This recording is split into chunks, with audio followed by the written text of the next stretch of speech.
मखदूम अबू अल हसन दाहिरी। हाजी आरिफ आलिम मुतकल्लिम सूफ़ी नक्शबंदी मुहद्दिस ज़िले नवाबशाह में 12वीं सदी हिजरी में वॾो आलिम थी गुज़रियो आहे।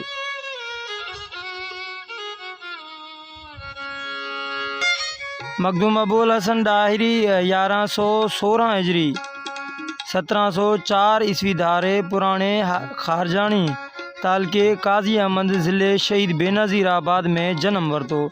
संदसि वालिद जो नालो बादल हो।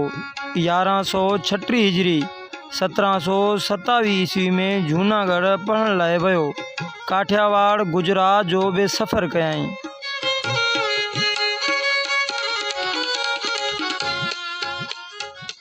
अबू बकर हालाई मौलाना नूरदीन मोहम्मद अहमद आबादी ऐं मौलाना मिर्ज़ा मोहम्मद ख़लील बदख्शानी संदसि उस्ताद हुआ।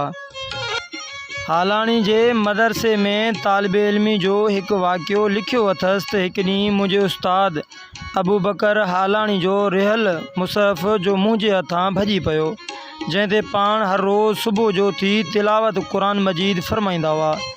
रिहल बि ॾाढो क़ीमती ऐं नायाब हो। छा कयमि जो रिहल जा टुकड़ा पाण में ॻंढे वञी हुजरे में रखियमि ऐं अल्लाह ताला खां दुआ घुरियमि त या अल्लाह तूं सघारो आहीं जो हिन भॻल रिहल खे दुरुस्त करीं। उहो शाम जो टाइम हो। जॾहिं सुबुह थियो तॾहिं उस्ताद साहब रिहल घुरियो तो क़ुरान मजीद जी तिलावत करे दिलि में ॻणतियूं खाधमि तो उस्ताद साहब जे अॻियां कहिड़ो उज़र या बहानो पेश करियां, पर को बि हीलो नज़र न आयो। पोइ दिलि में चयमि त रिहल उस्ताद जे अॻियां रखी पोइ चवंदुसि त साईं पतो ई कोन आहे त कंहिं भॻो आहे।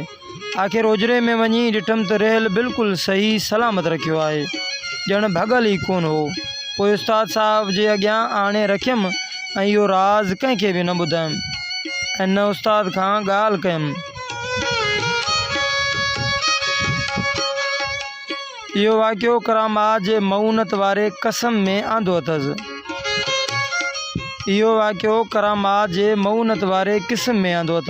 जंहिंमें शरह में लिखे थो मऊनत करामत जो क़िस्म आम मोमिननि लाइ आहे। मऊनत या औन जी माना आहे मददगारी ऐं हमराही करणु। मकतूबात मुनीरी में लिखे थो त औन करामत जो हिकु अहिड़ो क़िस्म आहे जो ॿारनि ऐं चरियनि ऐं आम मुसलमाननि जे हथ ते बि ज़ाहिर थी सघे थो।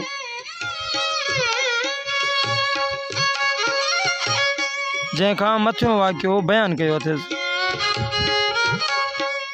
हीअ बि मालूम थिए थो त सिंध मां रवानो थी काठियावाड़ गुजरात जो सफ़र कंदो रहियो ऐं अहमदाबाद जे हिकु वॾे आलिम नूरदीन मोहम्मद वटि कुझु वक़्तु तालीम हासिल कयाईं ऐं अहिड़ी तरह मिर्ज़ा मोहम्मद ख़लील बदख्शानी गुजराती वटि बि उलूम हासिल कया अथसि। अहिड़ी तरह मौलाना नूरदीन मोहम्मद अहमद आबादी जे बि किन किताबनि जा हवाला पेश करे थो, जीअं वसीलतुल ताइबीन नंबर 2 ऐनुल हयात वग़ैरह। हिकु हंधि लिखे थो त अल्लाह ताला जो कसम खणी ॻाल्हि करियां थो त आउं कोतियाणी जे शहर मुल्क सोरठ काठियावाड़ में रहियल हुअसि। उते हिकु सिंधी बुज़ुर्ग अची टिकियो। हिकु राति उन मूं सां ॻाल्हि कई त जेकॾहिं मुंहिंजो राज़ रखीं त तोखे हिकु ॻाल्हि ॿुधायां, पर कंहिं सां हरगिज़ ज़ाहिर न कजे। चयमि त हाओ। पोइ ॿुधायाईं त केतिरा साल थिया त मूंखे मुर्शिद कामिल जी मुलाक़ात जो शौक़ु हो, मगर हथु न थिए आयो। आख़िर हिकु दफ़ो इहो शौक़ु बेक़रारी जी हद खे वञी रसियो जो माण्हुनि सां लाॻापा टुटी विया ऐं खाधो पीतो ज़हर बणिजी वियो। राति ॾींहुं सलवात पढ़ण में लॻो रहियसि ऐं मुंहिंजी उल्फत ऐं उन्स वञी सलवात शरीफ़ सां थियो।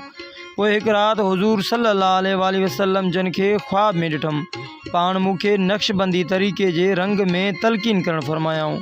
हाणे जॾहिं बि बातिनी मक़ामनि मां हिक खां ॿिए मक़ाम ॾांहुं वाधारे करण जो शौक़ु पैदा थींदो आहे त सलवात शरीफ़ घणे में घणी पढ़णु शुरू कंदो आहियां, जंहिंखां पोइ उन मक़ाम मतलूब ॾांहुं तरक़ी कंदो वेंदो आहियां। अञा ताईं उन साद जो औज वाधारे ऐं ज़्यादती में आहे। मां उन शख़्स जे उन राज़ खे संदसि हयाती ताईं वाइदे जी वफ़ाई वारे लिहाज़ सां मख़फ़ी रखियो। अगरचे संदसि नालो ज़ात ऐं ॻोठ बि ॼाणा थो त सिंध में किथे रहंदो हो। ॿुधमि त हुरमैन शरीफ़ैन जी ज़ियारत खां पोइ मोटंदे वक़्तु जॾहिं यमन में पहुतो तॾहिं उते वफ़ात करे वियो। ज़ाहिरी इल्मनि हासिल करण खां पोइ तरीक़त में वञी शेख अब्दुल रसूल सिद्दीकी नक्शबंदी सां बैत कयईं, जिते उन्ही तरीक़े जो कमाल कमा हक़ कसब करे ख़िलाफ़त जो खुरको ढकियाईं। हिन मां ज़ाहिर आहे त हू हिकु वास्ते सां शेख मुहम्मद मासूम अरवतुल वुस्का वलद इमाम रब्बानी मुजद्दद अलफ़सानी शेख अहमद सरहंदी जो मुरीद आहे। हू जॾहिं गुजरात मां सिंध में वापसि आयो तॾहिं माण्हुनि जी अक़ीदत जे दुरुस्त बनाइण ऐं सिंध मां बिदतनि कढण ऐं ख़ल्क़ खे नमाज़ सेखारणु ज़ाहिरी ऐं बातिनी नमूने में फैज़ ॾियण जो कमु कंदो रहियो।